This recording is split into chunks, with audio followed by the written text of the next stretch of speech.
Welcome back to Friday Fitness Tip. Today is how to get better chest activation. So one of the number one challenges that my clients had when doing a bench press was actually getting their chest to activate and work.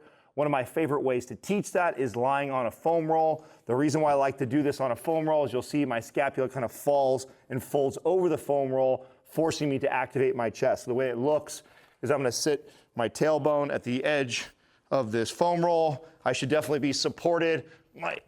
I'm gonna scoot down for my head and neck to be supported.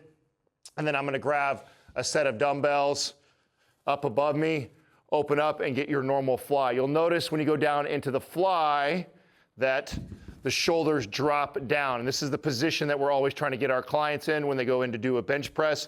So doing a chest fly from this position is a great way to teach clients to get better chest activation.